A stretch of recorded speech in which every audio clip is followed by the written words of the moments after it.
আসসালামু আলাইকুম। সঞ্চয়পত্র সম্পর্কিত প্রায়শ জিজ্ঞাসিত প্রশ্নাদির উত্তর আজ পর্ব ৩।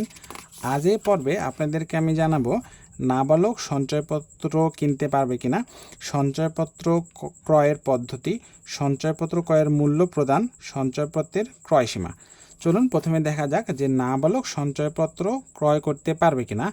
উত্তর হচ্ছিল জাতীয় সঞ্চয় স্কিম অনলাইন ম্যানেজমেন্ট সিস্টেমে আপাতত নাবালক বা নাবালকের পক্ষে প্রাপ্তবয়স্ক ব্যক্তির সঞ্চয়পত্র কেনার কোনো সুযোগ নেই, অর্থাৎ নাবালক কেউ সঞ্চয়পত্র কিনতে পারবে না।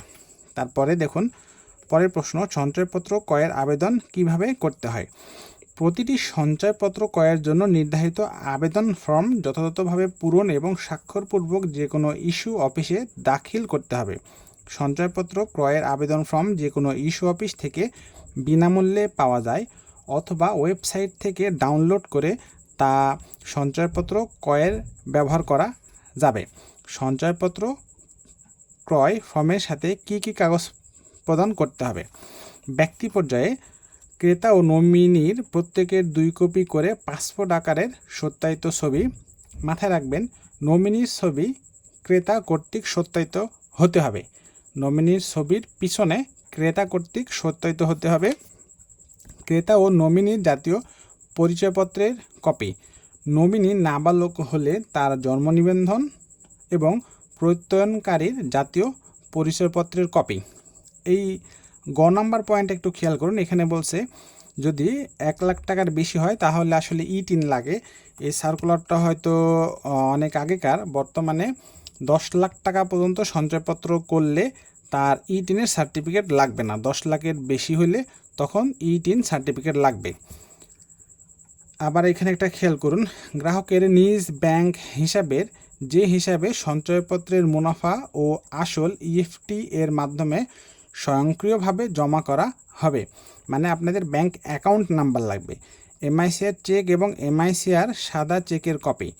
একক নামে সঞ্চয়পত্র ক্রয়ের ক্ষেত্রে একক নামে ব্যাংক হিসাবের চেক অথবা যুগ্ম নামে সঞ্চয়পত্র ক্রয়ের ক্ষেত্রে যুগ্ম নামের চেক ব্যবহার করতে হবে। মানে আপনি যদি একক নামে সঞ্চয়পত্র কিনেন তাহলে একক নামের চেক দিতে হবে।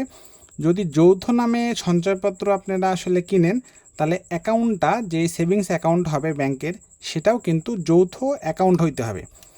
তারপরে খেয়াল করুন, এখানে পেনশনারদের বলছে, আপনারা একটু পড়ে নেবেন, আমি পড়লাম না, ভিডিওটি বড় হয়ে যাবে। প্রাতিষ্ঠানিক ক্ষেত্রে এটাও আমি আসলে পড়লাম না।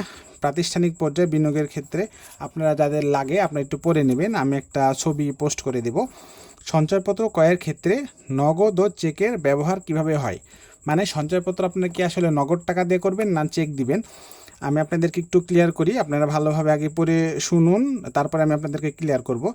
নগদে সর্বোচ্চ 1 লাখ টাকা পর্যন্ত সঞ্চয়পত্র ক্রয় করা যায় এবং 1 লাখ টাকার ঊর্ধ্বে সঞ্চয়পত্র ক্রয়ের ক্ষেত্রে ক্রেতার নিজ হিসাবে চেক ব্যবহার করতে হয়।